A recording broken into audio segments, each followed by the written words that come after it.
South of the Border, West of the Sun by Haruki Murakami.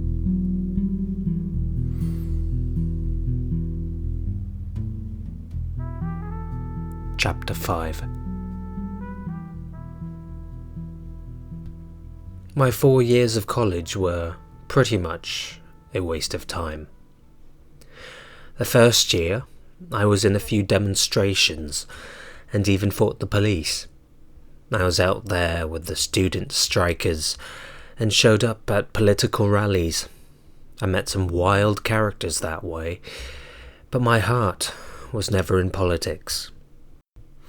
Linking arms with strangers at demonstrations made me uneasy, and when we had to hurl stones at the cops, I asked myself if this was really me.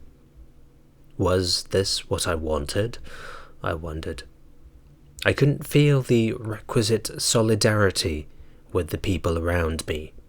The scent of violence that hung over the streets, the powerful slogans of the day, soon lost their point. And the time Izumi and I spent together grew more precious in my mind. But there was no going back. I'd said farewell to that world. Most of my classes were a complete bore. Nothing excited me. After a while, I was so busy with my part-time job that I hardly ever showed my face at college. Luck alone allowed me to graduate in 4 years. When I was in my first year, I had a girlfriend I lived with for 6 months, but it didn't work out. I hadn't the foggiest idea what I wanted in life. The next thing I knew, the season of politics was over. Like a drooping flag on a windless day, the gigantic shock waves that had convulsed society for a time were swallowed up by a colourless, mundane, workaday world. Once I had graduated, a friend helped me to get a job on the editorial staff of an educational publisher. I got a haircut, polished my shoes, and bought a suit. It wasn't much of a company, but jobs for literature majors being few and far between that year, and considering my lousy marks and lack of connections, I had to settle for what I could get. The job was a total bore. The company itself wasn't a bad place to work, but editing school textbooks didn't brighten my day one bit. At first, I thought, okay, I'll do my best, try to find something worthwhile in it. And for half a year, I worked as hard as I could. Give it all you got, and something good's bound to happen, right? But I gave up. No matter how you look at it, this wasn't a job for me. I felt as if the end of my life was staring in my face. The months and years would drop away one by one, with me bored out of my skull. I had 33 years till retirement, chained day after day to a desk, staring at page proofs, counting lines, checking spelling. I'd get married to some nice girl, have some children, the usual twice-a-year bonus, the one bright spot in a otherwise tedious existence. I remembered what Izumi had once told me. I know you'll be a wonderful person when you grow up. There's something special about you. It pained me every time I remembered. Something special about me, Izumi. Forget it. But I'm sure you know that now. Ah, what the hell. Everyone makes mistakes. I did the work given to me mechanically, and I spent my free time reading or listening to music. Work is just a boring obligation, I decided. And when I'm not working, I'm going to use my time the best way I can and enjoy myself. Not that I didn't get along with people, I just didn't make the effort to get to know my colleagues on a personal level. I was determined that my free time was going to be mine. 4 or 5 years passed in a flash. I had several girlfriends, but nothing lasted. I'd date one for a few months and then start thinking, this isn't what I want. I couldn't find in these women something that was waiting just for me. I slept with a couple of them, but it was no big deal. I consider this to be the third stage of my life, the 12 years between my starting college and turning 30. Years of disappointment and loneliness and silence. Frozen years when my feelings were shut up inside me. I withdrew into myself. I ate alone, took walks alone, went swimming alone, and went to concerts and the cinema alone. I didn't feel hurt or sad. I often thought of Shimamoto and of Izumi, and wondered where they were now, what they were doing. For all I knew, they might be married, even have children. I would have given anything to see them, to talk to them, even for an hour. With Shimamoto and Izumi, I could be honest. I racked my brains wondering how to get back together with Izumi, how to see Shimamoto again. I imagined how wonderful that would be. Not that I did anything to make it come true. The two of them were lost to me forever. The hands of a clock run in only one direction. I started talking to myself, drinking alone at night. I was sure I would never get married. 2 years after I started work, I went out with a girl who had a bad leg. One of the men at work set me up with a double date. Something's wrong with one of her legs, he told me reluctantly. But she's cute and has a great personality. I know you'll like her. And you won't really notice the leg. She just drags it a bit. Hey, it's not a problem, I replied. To be truthful, if he hadn't mentioned a bad leg, I would have turned him down. I was sick to death of double dates and blind dates, but when I heard about her leg, I somehow couldn't refuse. You won't really notice the leg. She just drags it a bit. The girl was a friend of the man's girlfriend. They had been friends at high school. She was on the small side with decent looks. Hers was a subdued sort of beauty, reminding me of some small animal deep in the woods who seldom showed its face. The four of us went to the cinema one Sunday morning and then had lunch together. She hardly said a word. I tried my best to draw her out, but without any luck. She just smiled. Afterwards, we separated from the other couple.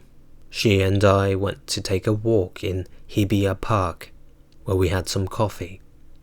She dragged her right leg, not the left like Shimamoto. The way she twisted it too was different. Whereas Shimamoto rotated her leg slightly as she moved it forward, this girl pointed the tip sideways a bit and dragged it straight ahead. Still, their way of walking was remarkably similar. She had on a red turtleneck sweater and jeans and a pair of desert boots. She wore hardly any makeup, and her hair was in a ponytail. Though she said she was in her last year of college, she looked younger. I couldn't decide if she was just a quiet person, or if she was nervous meeting someone for the first time. Maybe she didn't have anything to talk about. Whatever. I wouldn't characterize our initial interaction as conversation. The only fact I was able to drag out of her was that she was at a private college, studying pharmacology. Pharmacology, huh? Is it interesting? I asked. We were in the cafe in the park, having a cup of coffee. She blushed. "Hey, it's all right," I said. "Editing textbooks isn't exactly the world's most exciting activity. The world's full of boring things. Don't worry about it." She thought for a while, and at long last opened her mouth. "It's not that interesting, but my parents own a chemist's." "Could you teach me something about pharmacology? I don't know the first thing about it. In the past 6 years, I don't think I've swallowed a single pill." "You're pretty healthy then." "I don't even get hangovers," I said. "When I was a kid, though, I was pretty sickly. Took lots of medicine. I was an only child, so my parents were overprotective." She nodded and stared into her coffee cup for a while. It was a long time before she spoke again. "Pharmacology isn't the most thrilling subject," she began. "There have got to be a million things that are more fun than memorizing the ingredients of different medicines. It isn't romantic, like astronomy, or dramatic, like being a doctor. But there's something intimate about it, something I can feel close to, something down to earth." "I see," I said. She could talk, after all. It just took her longer than most to find the right words. "Do you have any brothers or sisters?" I asked. "2 older brothers. One's already married." "So you're studying pharmacology because you'll be taking over the family shop?" She blushed again, and was silent for a good long time. "I don't know. My brothers both have jobs, so maybe I will end up running the business. But nothing's decided. If I don't feel like it, that's okay," my father said. "He'll run it for as long as he can, then sell it." I nodded and waited for her to continue. "But I think maybe I should take it over. And with this leg, it'd be so hard to find another job." So we talked and passed the afternoon together, with plenty of pauses and long waits for her to continue. Whenever I asked a question, she blushed. I enjoyed our conversation, which for me, at the time, was an accomplishment. Sitting there in the cafe with her, I felt something close to nostalgia well up in me. She began to feel like someone I'd known all my life. Not that I was attracted to her. I wasn't. She was nice and I enjoyed our time together. She was a pretty girl and, as my friend said, quite pleasant. But all these good points aside, when I asked myself if there was something in her that would bowl me over, that would zoom straight to my heart, the answer was no, nothing. Only Shimamoto ever did that to me. There I was, listening to this girl and all the time thinking of Shimamoto. I knew I shouldn't be, but there it was. Just thinking of Shimamoto made me shiver all over, all these years later. A slightly fevered excitement, as if I were gently pushing open a door deep within me.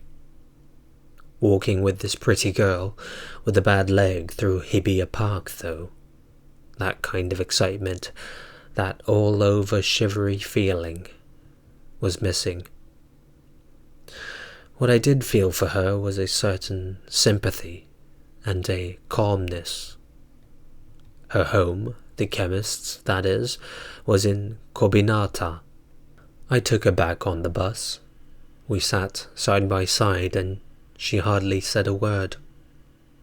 A few days later, my friend from work came over and told me the girl really seemed to like me. "On our next holiday," he said, "why don't the 4 of us go somewhere together?" I made some excuse and bowed out. Not that I would have minded seeing her again and talking to her. In fact, I wanted to have a chance to talk to her sometime. Under different circumstances, we might have ended up good friends. But it started with a double date, and the point of double dates is to find a partner. So if I did ask her out again, I'd be taking on a certain responsibility. And the last thing I wanted was to hurt her. All I could do was refuse. I never saw her again.